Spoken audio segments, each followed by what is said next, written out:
Kamtaul police ठाण्याच्या हद्दीतील एका गावात राहणाऱ्या संतोष आणि नेहा यांचं लग्न झालं होतं। संतोष मजुरीसाठी पुण्याला आला होता आणि इथं तो काम करत होता।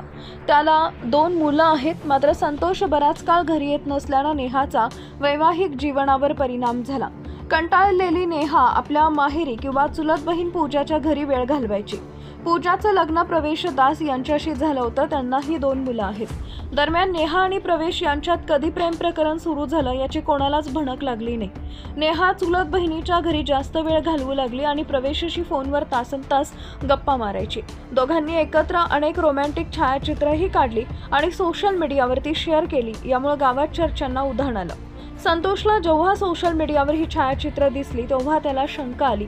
तो तातडीनं गावी परतला आणि सासूरवाडीला गेला। तिथं त्याला कळलं की नेहा तिच्या बहिणीच्या घरी म्हणजे थलवारा पंचायतीतील सिनोआरा गावात राहते। संतोषनं नेहाला घरी चलण्यास सांगितलं, पण नेहानं नकार दिला आणि दाजीसोबत राहण्याची जिद्द धरली। यामुळे संतोष आणि गावकरी थक्क झाले। नेहाची बहीण पूजा ही देखील या प्रकारानं हैराण झाली, पण तिनं आश्चर्यकारकपणे याला विरोध केला नाही। उलट ती म्हणाली, मी नेहाला सवत बनवण्यास तयार आहे, आम्ही सगळे एकत्र राहू। पूजाच्या मते संतोष नेहाची काळजी घेत नाही, त्यामुळे दोन्ही बहिणी एकाच पतीसोबत राहण्यास तयार होत्या।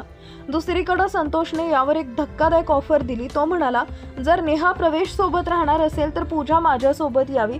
माझी दोन्हीही मुलं आहेत, त्यांची काळजी कोण घेणार?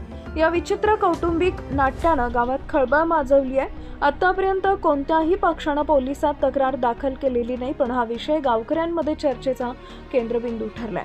सोशल मीडियावरही याबाबत जोरदार चर्चा सुरू आहे। काहींनी हे प्रकरण अजनबी चित्रपटासारखं वाटत आहे, तर काहींना यामागील सामाजिक आणि कौटुंबिक गुंतागुंत विचारात पडायला लावत आहे।